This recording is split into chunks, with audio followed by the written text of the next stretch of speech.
चनाचे एक अल्लाह वाले बुजुर्ग का वाक़या कि उन्होंने हज पर गए। अब उनके पास जैसे एक थैला होता है, यहाँ पे कमानी बांधी होती है, उसमें सामान होता है, तो उसी में उनकी कीमती चीज़ें और सारा पैसा वगैरह भी था। चनाचे एक नौजवान लेकर भाग गया। अब इन्होंने बड़ी गौर से उसको देखा, तेज़ी से भाग गया लेकर। अब ये अल्लाह वाले बुजुर्ग ये भी चले गए, नेक थे। इन्होंने सोचा भाई पता नहीं क्या बात हो गई, ये नौजवान जो है ऐसे छीन कर मेरा जो सामान है वो लेके भाग गया, जैसे बैग नुमा होता है ना। अब थोड़ा आगे गया तो कहते हैं वो अंधा हो गया, उसे नज़र ही नहीं कुछ आता, रोने लग गया, नौजवान था। चुनाचे चंद लोग इकट्ठे हो गए, उन्होंने कहा भाई क्यों रो रहे हो?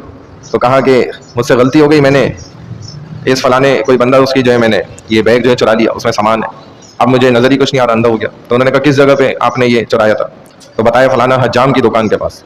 कहा हम उधर ले चलते हैं, आप माफ़ी मांग लें, कोई बात नहीं, वो माफ़ कर देंगे। चुनाचे ले गए और वहाँ पर मालूमात करी, आवाज़ लगाई, हजाम से पूछा तो उसने कहा कि भाई यहाँ से तो वो तकरीबन दिन में 5 दफ़ा गुजरते हैं नमाज के लिए, तो कुछ देर इंतज़ार करो, आ जाएंगे। इंतज़ार में बैठ गए, थोड़ी देर बाद जो है ना वो आ गए और उनसे इन्होंने लोगों ने बताया भाई ये आ गए।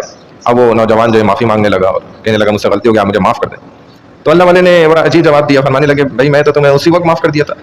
कहा भाई आप माफ़ कर दें, देखें आंखें भी चली गई और अंधेरा आ गया आंखों के सामने। कहा भाई मैं तो सच कह रहा हूँ, मैंने तो उसी वक्त माफ़ कर दिया था, क्योंकि मुझे तो दिमाग में सोच आई थी उसकी वजह से। तो दूसरे लोगों ने भी कहा भाई आप को क्या सोच आई थी फिर? तो फरमाने लगे कि मुझे ये सोच आई उस वक्त कि रसूलुल्लाह सल्लल्लाहु अलैहि वसल्लम ने फरमाया कि जब तक मेरी उम्मत जन्नत में दाखिल ना हो जाए तब तक मैं भी जन्नत में नहीं दाखिल हूँ, यानी खुद रसूलुल्लाह सल्लल्लाहु अलैहि वसल्लम।